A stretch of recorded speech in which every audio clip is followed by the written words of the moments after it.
Hello, everybody, ladies and gentlemen, boys and girls, and everyone in between. Welcome to episode 31 of Titanic Talks. I guess it's a podcast. It's a show, it's a program, it's entertainment. It's me talking. And I hope you've had a very good week. Welcome back. This will be going up Friday, September 1st. How is it September? Already. Time just keeps on ticking into the future. And you know what? We're enjoying it, right? We're doing our best out here, having a good time, keeping it mellow, keeping it chill, and being goofy. Really? That's all there is to it. I wanted to, right off the bat, start promoting my friends who are on tour. Maybe you haven't been to a show in a while and you've said to yourself or to your friends, hey, we should go to a live music concert or experience. I have a couple friends on tour right now. Quick dates, Pouty Face. Got to give it up for Pouty Face. Really cool stuff. We just started working together. Going to be doing some really cool things together. And I just think what she's got going on is really cool. She's going to be in Phoenix on September the 12th, Dallas the 15th, and Atlanta the 18th. Got the Crescent Ballroom in Phoenix. I've played that room before. I know it very well. And Pouty, if you're watching this, there's not a bathroom in the green room. Did I potentially, allegedly use a trash can? Circa 2018, 17 maybe? That must have been one of the first runs. Yes. And if you work at the venue and perhaps you were there and had to take care of that, hey, sorry. It was sold out because you know how I do it. And there was no way to get to the public facility without being bombarded. Around that time, things were a little weirder, and your main man was a little bit paranoid.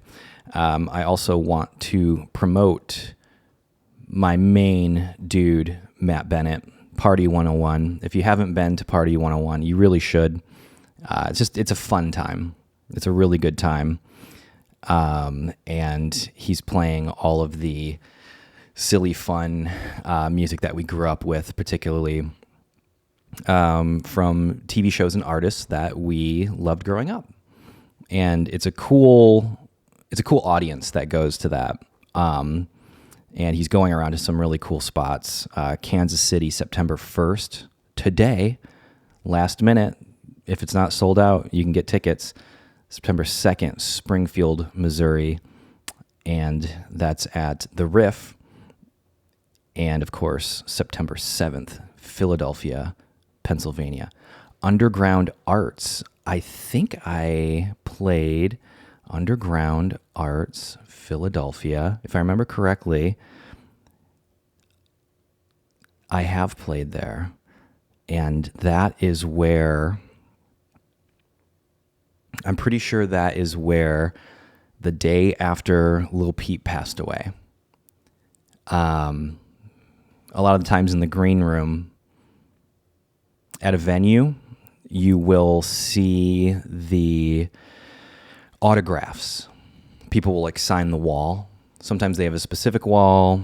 What I always liked was going through and seeing the stickers, and I would Google the bands if I haven't heard of them, if they had a good sticker. Or, you see sometimes bands that you grew up loving and they played that room 20 years ago, something like that. It's kind of a cool thing that on the fan side you never really get to get. It's kind of like one of the perks, I think, of when you're playing the room, right? Playing the show. And I'll get into the Lil Peep story. I very briefly met him. Rest in peace. That was a tricky one. I feel bad about that one, actually. We'll get into it. But go on a lighter note. Go get tickets now for Party 101 and Pouty Face on tour. You know how to use the internet. I wanted, for this on this platform, which, for me, it's relatively small. The people who watch this show, they tend to be people who like the stuff that I make. And I've been very lucky that a lot of my friends are out there doing it too. And I know that, and they didn't ask me to do this, by the way. This is just, I think it's cool if I could be supportive in any way for friends and for you, the viewer or listener. You'll probably end up having a really good time. Get a group of friends. If you got a couple bucks to spare, buy some merch. Because it is, contrary to popular belief, it's tough out there on the road. And we couldn't do it if not for you. Really, at this point, streaming's good, but aside from that, like if you really, if you want to be supportive of artists, going to a show, picking up a T-shirt, something like that is really helpful. And I'm in that same camp too. Not on the road at the moment, but you can go to titanicsinclair.bandcamp.com/merch and pick up the last of the OG run of Titanic Sinclair merchandise. We're getting ramped up for the holiday season. It's quickly approaching. What is it, 60 days or something like that to Halloween? They've already got Christmas stuff up at the stores. I think I talked about that already, actually. The Lil Peep story. So, sometimes on tour, you'll find yourself doing a similar route of another artist. And I think it was maybe one of the first tours I ever went on, like real tours where you got the bus and everything. And you just kind of notice, oh, hey, this artist is playing the same show as us. And then the next night, it's the same thing. And then a couple nights later, same venue. A lot of these places have a big room and a small room. And at this time, we were doing the small room because it was the first tour. And at the time, it was Lil Peep, who I didn't really know anything about. But as many of you know, I used to sell T-shirts. Titanic Sinclair was mean to me on Twitter, RIP Twitter. And that was kind of a thing. That was a thing I did. People would request that I'm mean to them. I would be mean to them. And then they would, for some reason, buy a shirt. It was a different time, I guess. And I feel like I was really mean to Lil Peep on Twitter, and I feel horrible about it now. It's easy, I think, when you're in a position like, it's easy if you're like a character. And my entire career, really until maybe, I don't know, when did I start doing these? 2 years ago, something like that? I was always in character online. It was always, it was basically like presenting myself as, this artist who didn't GAF and all that jazz. And I would take shots at more famous people because it just was easy because you could activate an audience. Now that I'm in more of a producer, sometimes borderlining, I'm not a manager, but I have filled that role for a lot of people over the years. I don't claim to be a manager though. And, we have that conversation a lot when I do, like consultations or when I'm getting involved heavily with an artist and their team, whether it's the label, the management, a lot of times like the booking agents will be involved, agents themselves,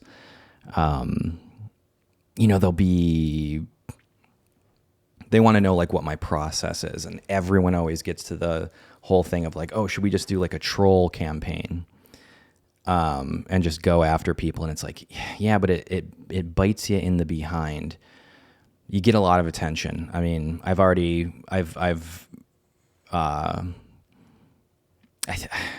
know I apologized for the Melanie Martinez to her and her fans. And I stand by that apology from, I don't know, maybe 2 years ago, but I felt like we kind of really did her dirty because through the grapevine you hear like, oh, hey, by the way, like, you know, we're friends of friends and stuff, and that like affected them and they were bummed. And it's like, you know, if you're online, you're behind the screen, you're taking shots at someone or whatever, you don't feel it. And then, you know, enough time passed for me where it was just like, oh man, I got to make amends, even if in whatever small way this is.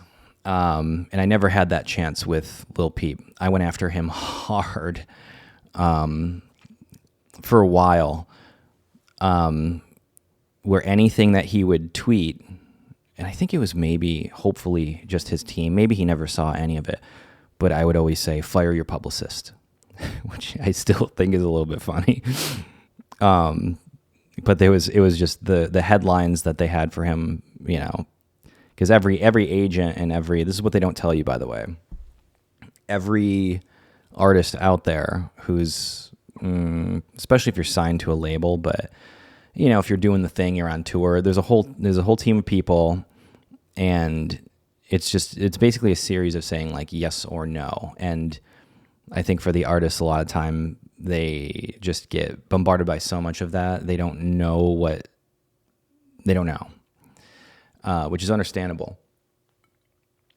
Because certainly the first time you go through it, it's just such a tricky thing, and it's impossible to not get an inflated ego. And, you know, in my experience, I was the writer and producer. I wasn't even like the face, really, for any of the stuff I've done that's done well. But via proximity, my ego got inflated, and it took a while to calm down from that, and feel like a human being again.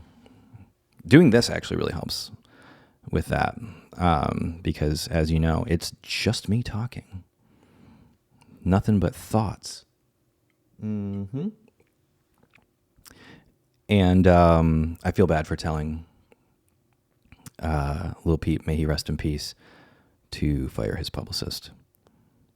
I know if you were formerly Lil Peep's publicist, probably saw that, and I feel bad about that too. So it is what it is. You know, life is weird. You never see that stuff coming. Anyway, I want to say it was at Underground Arts, where September 7th, Matt Bennett will be in town, Philadelphia, Pennsylvania, Party 101. So we were backstage, and we would see, you know, Peep's signature, and usually you'll put the date, and it was like the day before or the day of. Well, the night before he passed, if I remember correctly, it was on the tour bus. You know, our buses were parked next to each other, and one of my buddies who was on tour with us, he ran into him, and what's the nicest way of saying this? There were people who appeared to be locals and probably fans of his work who were young women getting on the bus. And so the next day, our whole team, we heard the news, and we're like, whoa, we saw him last night. That is crazy. And anyway, the whole reason I bring this up is because at that venue, the day we found out, he had been there like the night before, or the week of, something like that. And his signature was an outline. He had someone like draw the outline of his body, much like a crime scene. Really weird, man. Anyway, let's take it up a notch and talk about something silly, because I was kind of a bummer. This week's been great. Very productive. You know, it's a happy Titanic when it's a productive Titanic. Felt like I was about to get the hiccups there. Boom. You know, it's funny. little dad talk here. Kids get hiccups all the time. They get hiccups when they're in the womb, which is something I didn't realize until being a participant in becoming a parent, having a baby, and you're laying in bed at night and you notice, oh, the baby who is inside of someone else's body has the hiccups, and it's always funny. But now I always, my son will get very, very excited, which is adorable. And he'll get the hiccups, and I'll kind of feel bad and encourage him to drink water. But he's learning so many new words. He's doing vroom vroom now, which I think is just the most adorable thing in the world.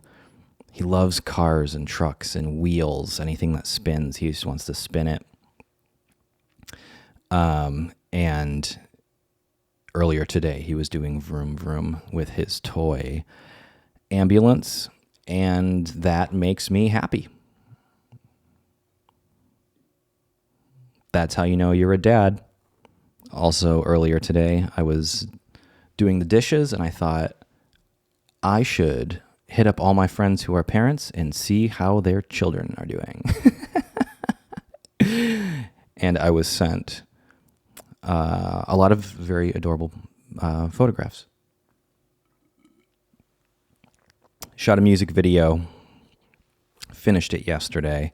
New project. If you have been watching for the past couple weeks, you've probably heard me talk a little bit about this new project, little side project deal, where I am producing and writing songs that, if you're a fan of the body of work that has been released under the name Titanic Sinclair, if you like any of that, you will probably like this. It is the amount of times, it's crazy. We did the album, a whole EP in about a week. And it was the result of going to the beach. And you may be thinking, oh, is this another Mai Tai Guys thing? It's not. This is a different project. I'm kind of in the side project era. The last big project that I was a part of, there was this, what was it, maybe 4 months, 5 months total, of being like a free agent in LA, which is weird. Because every conversation in LA is either like, what have you done that's huge, or what are you working on currently? That's pretty much it. If you're not doing anything, it's like, why are you here? And there's a lot of that. But I was in the I'm not doing anything realm, which was a big part of why I thought, well, it's time for me to leave. Maybe I'm done forever. But a lot of very influential friends, most of them music producers, agents, managers, that kind of deal. They told me, give it a little bit of time. You've had a very busy couple of years. When you reemerge, you're going to be surprised to see how much better you are at your craft and how many more things you're doing. And that's how I feel right now. I've got, 6 or 7 artists that I'm currently working with right now, whether it's on music or videos and photos, promotional, internet content, you name it. And, for a very long time, I was not allowed to do that. It was a very kind of situation. But when you're in one of those situations, it's easy to be like, oh, well, everything's great, though, and I'm making money, and I'm miserable, but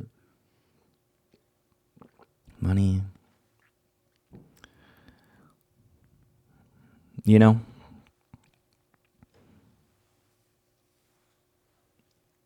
it's just it's a that's another reason why I like doing this show, because I don't really know of anyone else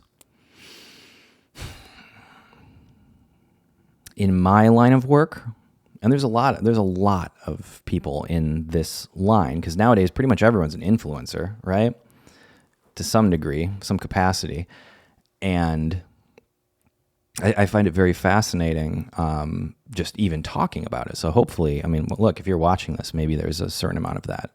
And I hope that there's some insight there, and something of value. Coming from a producer in 2023, who, I haven't had a real job since 2006.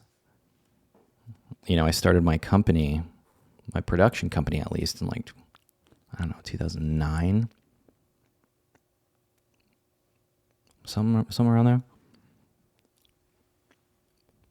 Weird how that happens, Suddenly, 14 years, just boom, just like that. But this entire time, it's been, it's one thing to make things. I know there's a lot of people out there. I get a lot of emails from people, which we'll get to in the listener question section. A lot of people asking for advice. I'm no expert, but I've, with the type of stuff I do, been able to make a pretty good life, just putting stuff on the internet, and monetizing that is, it's a weird thing, because it's always changing. When I first started, you couldn't even monetize a video on YouTube. It was just like you could get in front of a lot of people,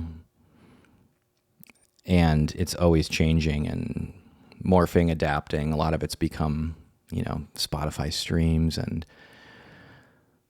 now TikTok, getting your song out there and having some remarkable aspect of your creativity that you can in turn monetize. Because, hey, I get it. It's tough. It's tough out there, and everything's expensive. So if you can make some money, hey, look at Pinky Doll, huh? So many people wanted me to talk about Pinky Doll. I don't really have an opinion of it, although I did see the whole streamy controversy, I guess, which is weird. Pinky Doll's unfiltered appearance surprises fans at the Streamy Awards. Been to the Streamies, won a Streamy. Congratulations, the Streamies. You did it. I remember the weirdest thing about going to the Streamies. It was one of the first award shows that I went to. And they sit you at the table, and I was sitting next to Tommy Lee, if I remember correctly, drummer of Motley Crue.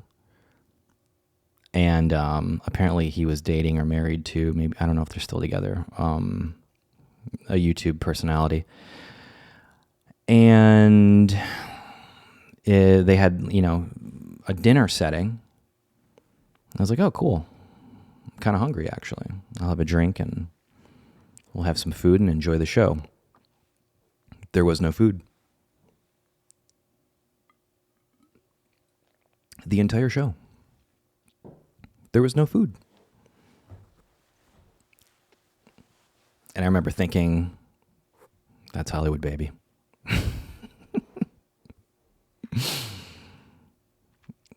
I guess it wouldn't be too pleasing on camera to have, dirty plates when they cut to the audience.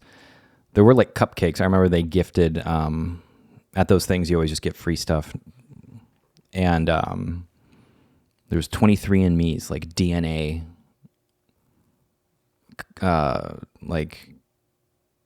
research packages at everyone's table. So instead of getting food, we got a invitation from Google to give them our DNA. Never did it. Anyway, this Pinky Doll thing, I guess that people were like upset, I guess, that she like used a filter to change her appearance. Look, I don't understand this whole, what I've been saying for years. It's like, look at a billboard or any commercial or any sort of media. Something's been edited. This video right now, I'm just recording it raw into a Blackmagic camera, but I'm going to add the color grade and the filter and I like film emulations.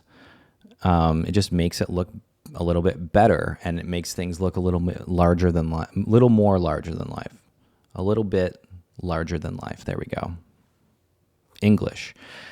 And everyone just wants a controversy. It's weird for me now being on the outside, having gone through like multiple controversies and then seeing it happen to people in real time. And with this Pinky Doll thing, it's like, hey, she's getting her bag. Let Pinky Doll get their bag. The whole thing is like, I'm well versed in the whole, are they an android? Are they a robot? And this and that. And it's like, no, they're getting their bag. And people are bored, and I don't know. I don't get the whole,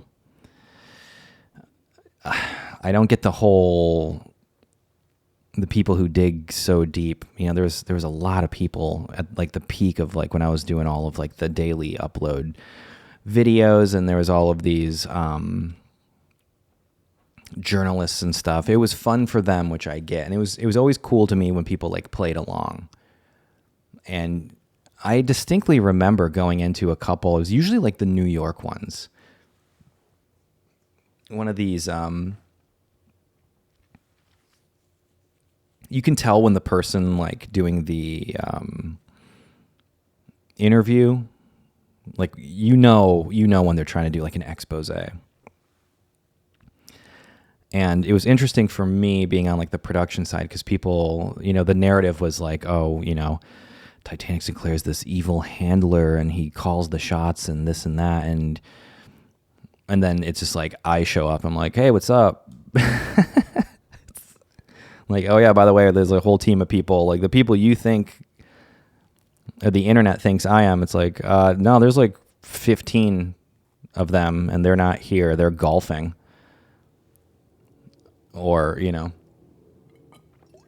they're on a conference call somewhere, like movie magic. But, so before any of like because there, I think for anyone, and I've been swept up in this too, anyone who goes through the rise, there's an inevitable fall. It's everyone, every single, there's never been I've recommended this before, but the 2-part HBO, I think, documentary about Frank Sinatra, and just like the ups and downs in his career, was really fascinating to me.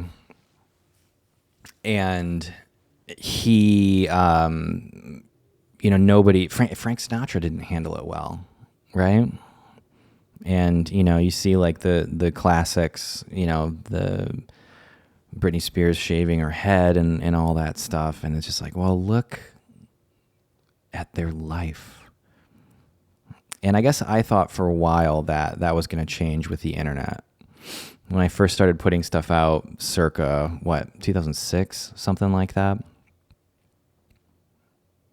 I am an OG YouTube person, which literally means nothing. I get, there's a considerable amount of people hearing me say that who are laughing. It's like, yes, I get it. That's a dumb thing to say, but in the zeitgeist, like in the grand scheme, like large brushstrokes of, I guess, popular culture, it's weird to have had even an insignificant but loud moment You look at your analytics over the course of 15 years or so, and you see the spikes, and it's weird because I can go through and be like, oh, yep, that's when that happened, that's when that happened, that's when that happened. It's funny. And it makes me really kind of concerned for the youngsters because, what is it like? Every other kid, you see the statistics all the time. Like, what do you want to be when you grow up? I want to be a YouTuber or I want to be an influencer. And it's like, oh, that's a conversation at some point with my son I'm going to have. Say, well, here are the pluses and here are the minuses. But he is 1 year old. And hopefully I won't be having that conversation until 2033, which is coming up fast. I had the conversation earlier with my significant other about, hey, it's September, which means they're rolling out the Halloween stuff, which kind of, I guess like now it's almost like September 1st is like the beginning of the holiday season because they milk Halloween for 2 months. And then immediately it's Thanksgiving, and then immediately it's Christmas, at least here in the United States.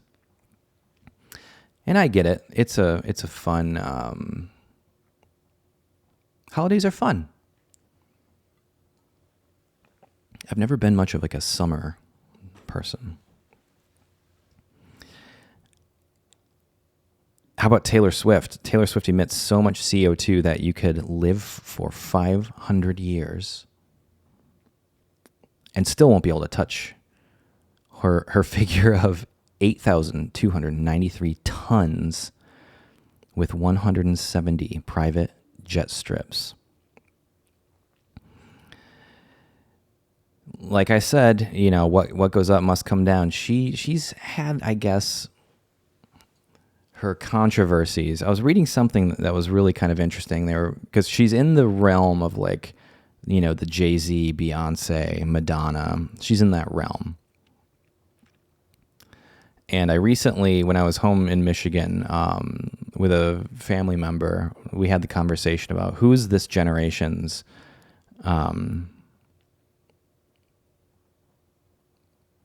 real legacy artist.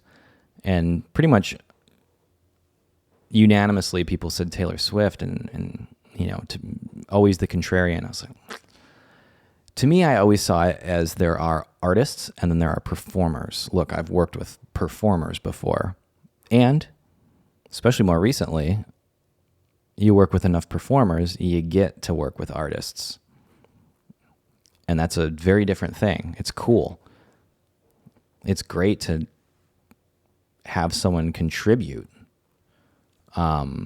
to the song or the album or the visual element, to the art. And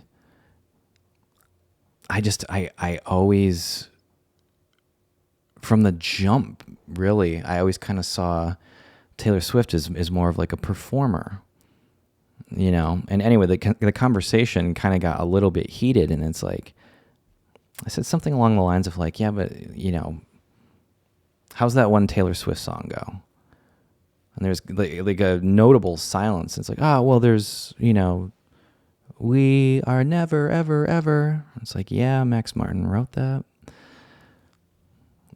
And I hope I don't come across as a hater, because it's like, look, I think Red was amazing. Obviously, Max Martin, one of the greatest writers and producers in human history. Of course, they're going to come up with something great. And we've talked at length on this program about Jack Antonoff. Does it seem like he finds out what the cool synthesizers are and then manages to make them sound not that cool? Yeah. And is it relatively forgettable for the most part? And in 15 years, people probably aren't going to really remember the songs. Maybe a little bit. Max Martin probably going to be remembered for thousands of years. Maybe not thousands of years, But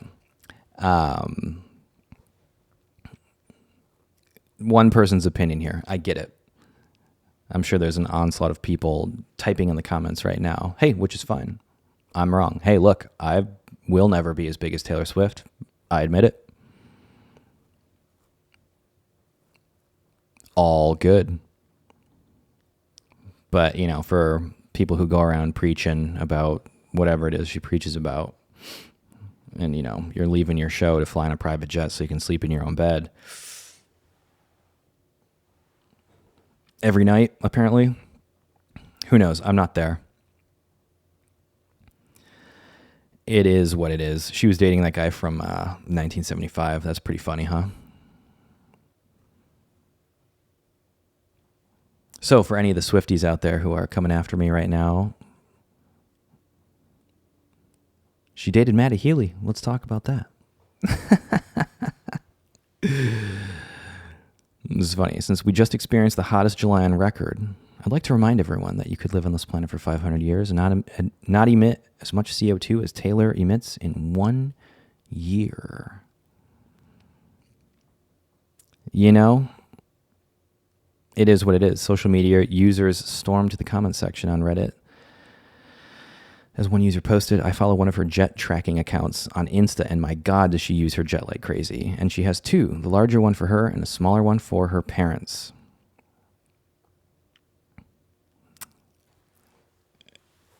We're living in interesting times. The counter argument obviously would be, well, she can't just get on a commercial flight. And it's like, well, can she? It's hard to say.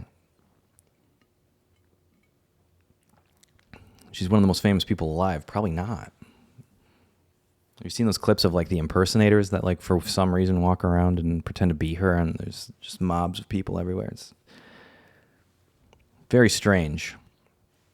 It's just I'm finding these days, I don't know if this is like a younger generation thing, you know, like the kiddos who are like chronically online, which we all are now, but it seems like young people are really getting sick of like the hypocrisy, which I think is why you're starting to see like it almost feels like the 90s. You know, I was young in the 90s, but I remember them clearly. You know, look at there's a lot of one-hit wonders, which still exist today, but there were a lot of songs that just broke through, you know, slipped through the cracks, if you will. And, you know, we still listen to them. Now we call them one-hit wonders. But, you know, having been through that whole machine, it's a very fascinating thing to look at from the outside, you know, now being out of the system and outside looking in and being, you know, it's just so many artists have come and gone since I started. I remember there's one person in particular a very long time ago I worked with for a very long time, and they would just get so bummed out and jealous of these, usually it was women who kind of looked like them, and would just obsess. You know, it was one of those things you'd like see their computer and there's like 50 tabs open with that celebrity, and it's just like, everything okay? You know, tracking their every move and seeing what they're doing, and they work with this person, that person, this stylist, I should wear the clothes like them and all that, and just like, hey, or just be yourself. And it's kind of crazy now because, you know, looking back, I guess that would be what, 2011, 2012, when that got really extreme in my case, seeing it a lot, being around that type of thing a lot. And none of those artists, by the way, that this person was really invested in, none of them are around anymore. But Taylor Swift still is. I admire the hustle. I really do. And it seems like she's at a point in her life and her career where she's like, yeah, I'm just going to do what I think is cool. And, I listened to some of the more recent stuff, and it's like, yeah, I get it. It just, to me, and this is one person's opinion, again, to me, it sounds like it sounds like the kid in high school who's in like theater classes. It sounds like that person trying to start a band and playing like a local show with the artists. And I remember that, and it was always, I was very lucky that up in Michigan, our art scene was very supportive, extremely inclusive, which is funny because you hear all these young people now talk about, like even in like the past 10 years, things have become so much more inclusive and better for everyone. It's like, I don't know about that. I think people are more divided than ever. We had people of all different ethnic makeups and preferences and just different types of people. But it was like, well, if you're in a band, you're cool.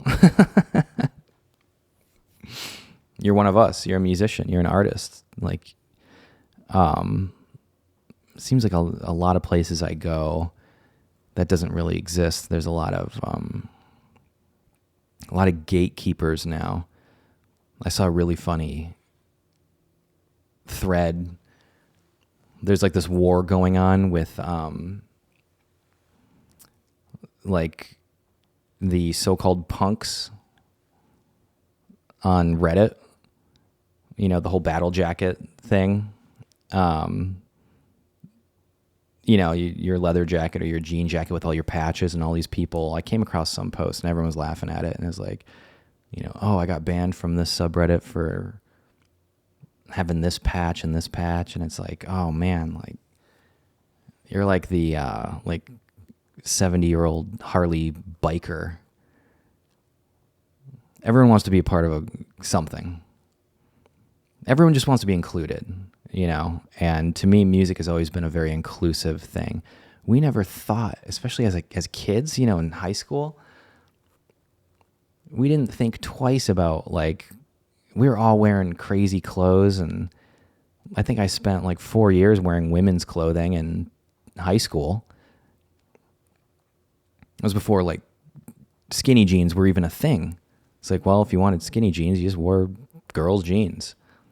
Look at any photo of me in high school, I'm wearing like, which was funny because at the time they were all like very like low rise. Size youth large t-shirts, and I was 6'1". I gotta find, when I was home, I was we spent a lot of the time just looking through old photos and seeing photos of my folks. My parents when they were kids in the 80s and young parents. My parents had kids very young. And it's just kind of a funny thing to, look back and see the trends with clothes and hair and all that jazz. And looking back at like the scene thing, 2001 to probably 2008, I guess. And it's like, oh yeah, it's the same thing as like the same thing as the 80s. Things go in 20-year cycles all the time. That's why the 90s are coming back so hard right now. Because it's been 30 years, but 30 years since 93 at least, but that 20 to 30 year life cycle where things come back.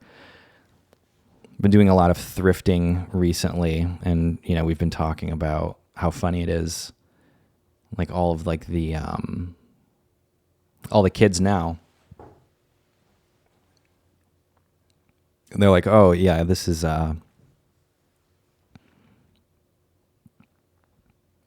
this shirt's vintage and it's from like 2005 or whatever, and I'm just thinking like, wow, like I wore that in high school and kids think it's vintage now. That's crazy. But then it's like, wait a second. When I was in high school, in 2001, like vintage was like the 70s and 80s. So it was, like that 20, 30 year gap for some reason, it comes back. But it's cool when it kind of, because now it's like a mix between the 90s and now, and there's elements of culture that all come together to make like a new trend, right? And I'm here for it. I think it's absolutely hysterical. It's a fun thing to live through. I think I've decided, here's my hot take for the week. I think I've decided I don't like Paramore.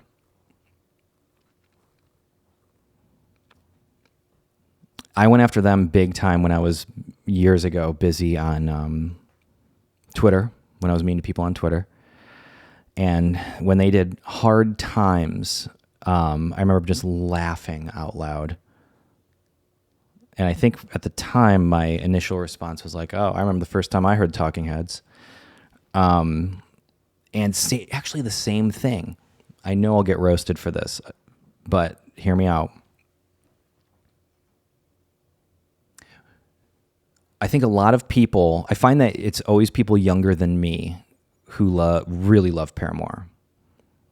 And I really hope I don't come across as being like one of these like gatekeeper types with music. But I remember specifically, it was probably maybe senior year in high school, so 2005, 2006, when I first heard Paramore. And it was like, oh, this is just like super produced Taking Back Sunday. It was very influenced by the New Jersey emo scene. Where are they from? They're not from Nashville, are they? Franklin, so Nashville. Yeah. And I've always felt the same way about Haley from Paramore as I do Taylor Swift. I don't buy it. Haley, if you're watching, I'll have the conversation. I hope to be proven wrong. I don't buy it. And it's the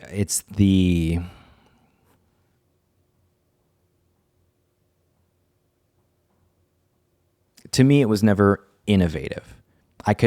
Here's the greatest way of describing it. If you can pinpoint exactly what somebody is ripping off, it's hard to get excited about, which I understand. I rip off stuff left and right. You know, I'm sure everyone watching this right now can be like, oh, well, this song, you kind of ripped this off and that. And it's like, hey, I get it. But at the level of some of that, you know, they skyrocketed so high. And yeah, she can hit the notes and she's got the thing. But then you listen to that, what's the airplanes at the night sky, like a shooting star? Whatever that one was. That's what reinforced it. Because I always felt, they were always like, everyone thought they were so cool. And I was like, maybe it's just not for me. And then that, Airplanes, I think it's called. And then that came out. I was like, I was right. I was right.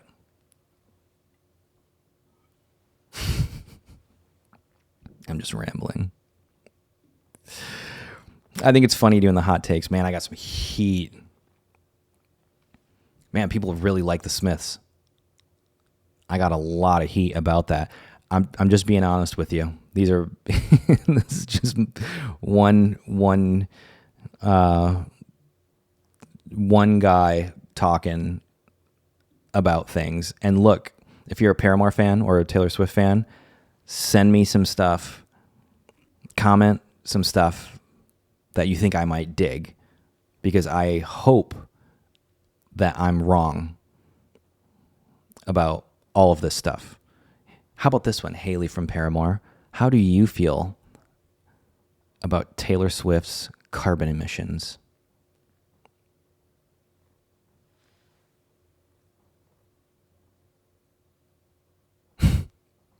They were on Fueled by Ramen. That's funny. Fueled by Ramen, that was a big deal. That was John Janik, yeah. Which is crazy. He's the founder. One of the founders of it. But Yeah, they had a lot of really big. They had Jimmy Eat World. They had a big moment. 303. I've always loved those guys. I got to be friends with Sean from 303. What a great dude. Just fun. He's one of those dudes. I ran into him once, like years after we'd worked together on some stuff early and really early before anything of mine took off. But we just like clicked. I just always really liked him. And then years later, I'm at some random, not even a house party, just a friend of mine was having some friends over, and there he was. Like, what are you doing here? And he introduced me to this game where you have to draw.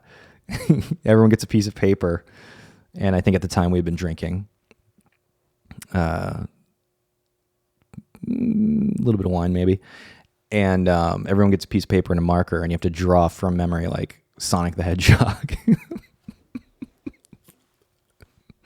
Or from memory draw SpongeBob SquarePants, and then whoever is the closest, Homer Simpson, right? Whoever's the closest wins. No one won anything, but man, I laughed so hard. Play that game next time that you're with a group of friends. All it takes is a couple pieces of paper and a pen or a pencil or a marker. I promise you'll laugh. And that was the last time I hung out with Sean from 303. Okay, let's get to some user questions here. We have one here from Ali. Ali asks, with such an incredible catalog, thank you. Would you ever consider releasing physical copies of your music? I would kill for an official I Have Teeth CD. I'm currently making a mix CD of your music. Wow, haven't heard that in a while. Thanks, Ali. Yes, with the extreme passage of time and how crazy everything is in regards to life flying by. We're coming up on the 10-year anniversary of I Have Teeth, which I struggle to comprehend. But hey, look, it is what it is. And I do want to, I was thinking about doing vinyls, but CDs could be cool too. So, Ali, yes, I know for the past couple of weeks I've been going on and on about all this new merch and stuff, and it's coming together. I've had to like revamp. I used to have a whole team of people who took care of that for me. It's your boy now. It's your main man. And the cool thing in that regard is I'm able to, it takes a little bit longer, but I'm able to just, t-shirt quality, having like better quality physical items. I've spent a lot of time in Japan. If you have spent any time or watched any video, the packaging is very important to me. And, when you're working with a giant machine of a record label or management company in the industry, it's all just about the bottom line, right? Cutting corners and what's the cheapest way to make the most amount of money. I want to provide, especially for those of you who have stuck around for a while and you're watching something like this, it means a lot to me to be like, I want to make sure that this stuff is like super, super good. And the tricky thing with putting out physicals, I've never released a physical of anything.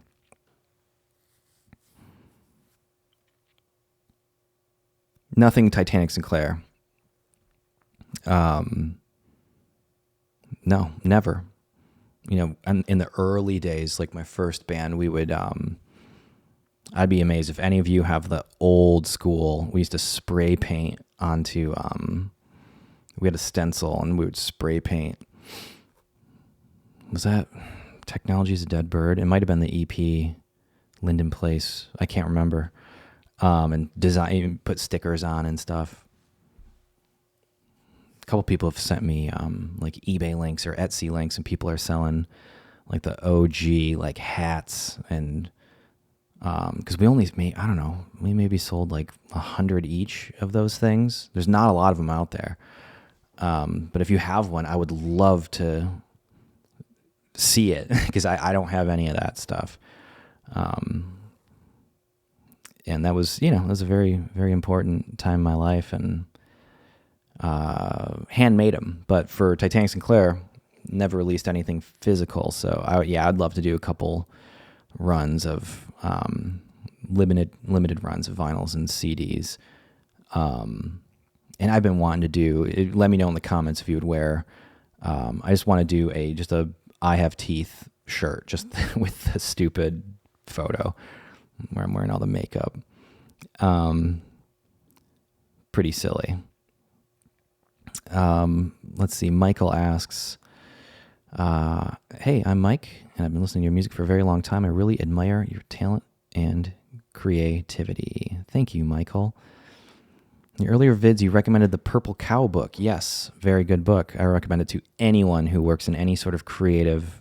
I would recommend the book to just about anyone, but if you're in a creative realm, I definitely think you should read it. I was wondering if you have any other advice on how that kind of formula works, if you think it's still possible to do in 2023. A lot of people asked me this, so I'm sorry if I'm kind of repeating here. Yeah, I would say just read Purple Cow. The entire premise of the book is just being remarkable. You've seen 1,000 cows before. If you saw a purple cow, you'd say, hey, look, there's a purple cow. And that's just, that to me, that's how the internet works, right? We're just swiping all day long, but what's the purple cow? You see the video, maybe it's the NPC, Pinky Doll thing. And you're like, oh, have you seen this? Or I can never remember Oliver Anthony. People saw that video and they're like, hey, have you seen this? And it's just being shareable. If you have any other book recommendations on marketing in that way, I've been stuck in an awful 9-to-5 job. Putting out creative works has been something I've been holding out hope on. Well, Mike, I would say I understand that, because when I first started, I was working a 9-to-5 full time, more than full time, very corporate stuff, and I had to find the time. It's that's the trick, right? Books on marketing, though, in particular, that have influenced me. Really good book. I mean, any of Malcolm Gladwell's books.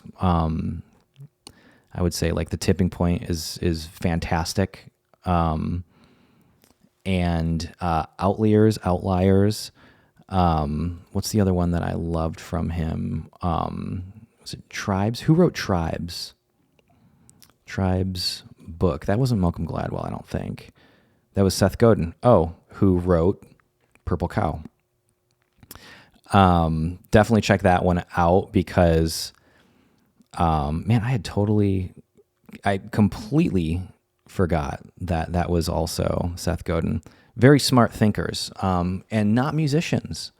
But I would definitely recommend, maybe, because, I pretty much listen to books now because I drive a lot. And, I think that, like Rick Rubin's podcast is fascinating. I think there's a lot of information in there, that's particular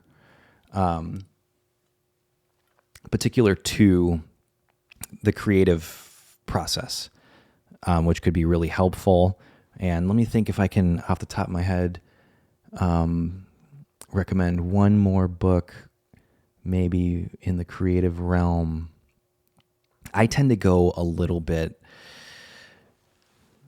cerebral with this kind of stuff. I always recommend to the people that I work with, Trust Me, I'm Lying is really good. And that was written by Ryan Holiday. Very controversial book. If you read that, you'll see where I got all of the viral internet ideas. Because again, just like music, nothing's original, right? So I hope, Mike, that helps you out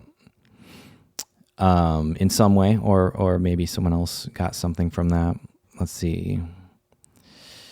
Amy asks, I hope this finds you well. I'm a fan of your work, and I must say that your talent and creativity have always captivated me. Amy, thank you. I've been looking for an unreleased full version of Hot Chicks that MTV used back in 2014. Wow. Blast from the past. That was with Little Esther, right?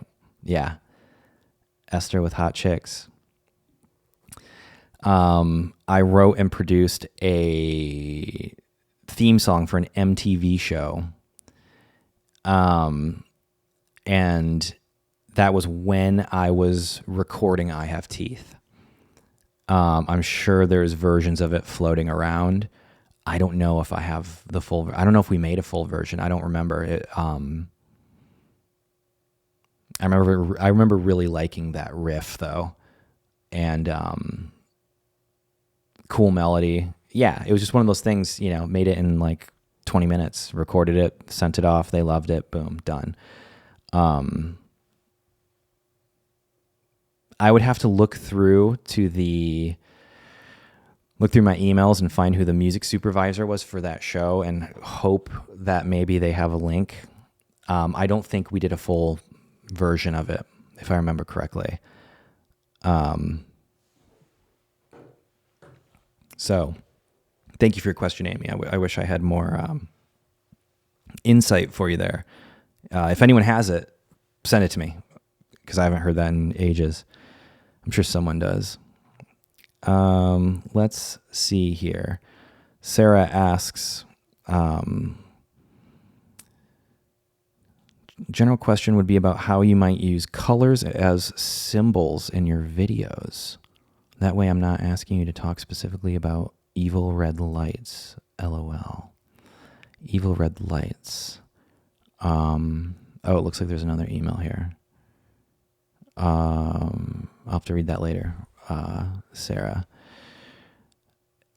So how I use colors as symbols in my videos. There's a whole thing on color theory that people can dive into. Colors, and I would say the same thing as colors and imagery, the way I've used them in videos. I don't dive as deep as I think people think I do into the like ancient depths of what all these things mean. I just utilize the ones that I think are appropriate for the song or the video, and the ones that make me feel a certain way. That's how I feel about tattoos. The symbols and imagery that I've decided to permanently have on my body. Most of the time it's when things are symmetrical. For me, I like symmetry, as most people do. I think there's something in us that wants things to be categorized and assembled. Certain colors I think go together. Certain colors can invoke, as you say, red being evil. It's like, well, yeah, blood is red. Look at, the way I use them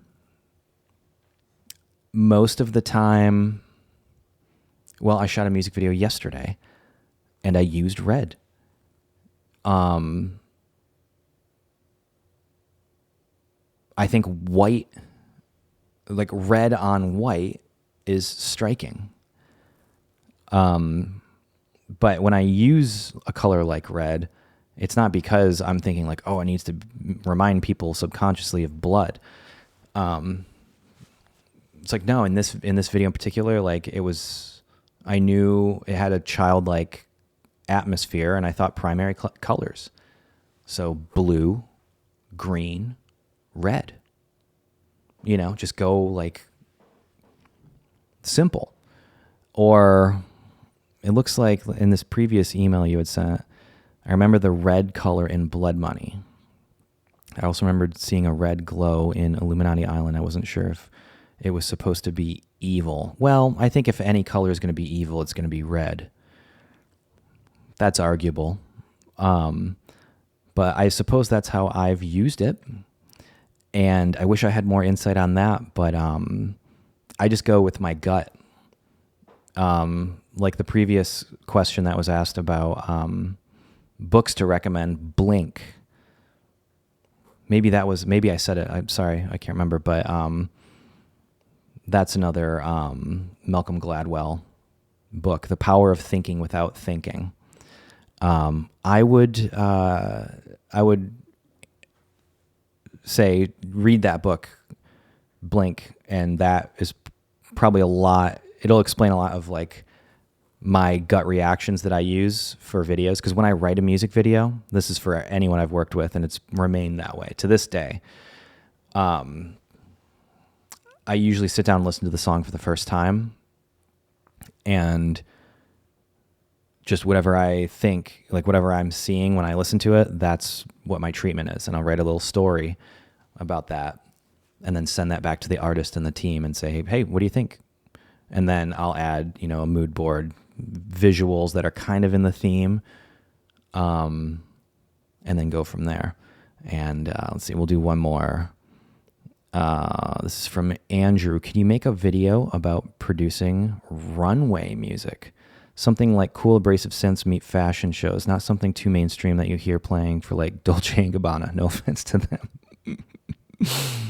Dolce & Gabbana is cool. I don't know what kind of music they use, but well, I can't say that I've never been hired to like make runway music, but I know that songs that I've written and or produced have been used for the runway. I guess my advice in that realm, watch a bunch of videos of runway models and count the beat of how they tap their feet. And that can at least give you I'm just kind of imagining it right now. I think you would get like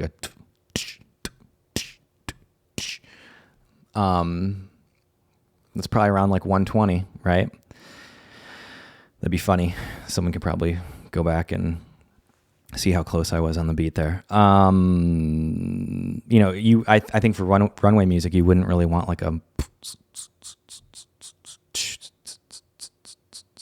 it's that this kind of feeds into my thing about when I used to DJ weddings with friends growing up, in like high school. You play Billie Jean and immediately, even grandma's on the dance floor, right? There's something about 110 to 130 beats per minute that it lets you move. The higher you get up, 130 plus, it's kind of more like when you're really jazzed and you're moving, you're going to get a faster heartbeat. But, that whole, I'd say runway music's, I would argue it's probably, I would start at 120 beats per minute. And, I've been to a lot of these shows. There's something, they're always very moody. And when I think moody, I think minor key. I do something in a minor key without a strong melody. Because a lot of those, they use a lot of, I don't know, super cool stuff. Like if I was doing a runway show, I'd probably make music for it. But if I had to use another artist, I don't know, I'd use like Peaches or something, right? Because to me, Peaches is really cool. So cool. There you have it. I think that's going to do it for this week. We had some laughs. We didn't cry this time. That's good. We laughed. We didn't cry. And at the end of the day, we realized that it was the friendships that we made along the way.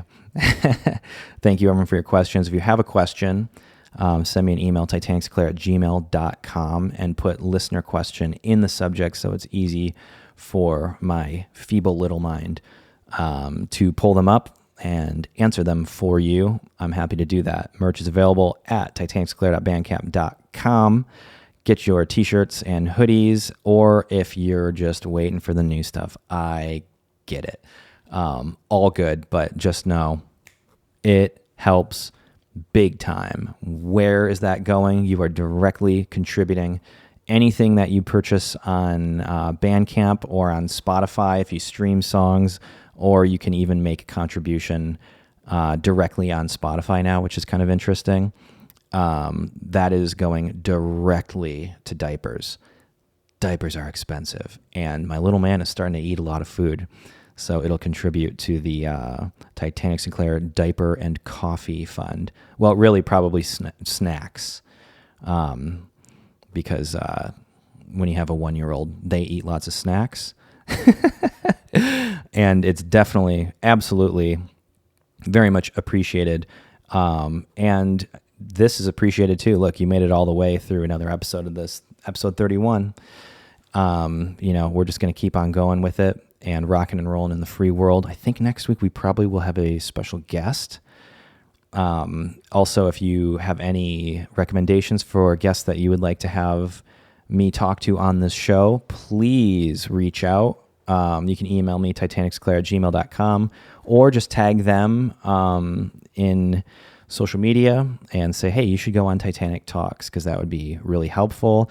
Look, we've got a nice little family unit here with the people who watch this, and you are a part of this too. This is, I'm here just talking, but you're here, together with us in the comment section, and sharing it with friends. If you've got a friend who you think might like this kind of thing, please share.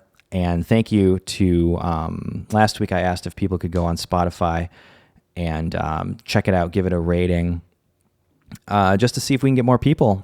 I think these conversations are fun and silly, and hopefully everyone is excited about this program like I am. So be well, have a good week, and it's the weekend, so enjoy your weekend, and we will see you next week. Love you very much. Bye-bye.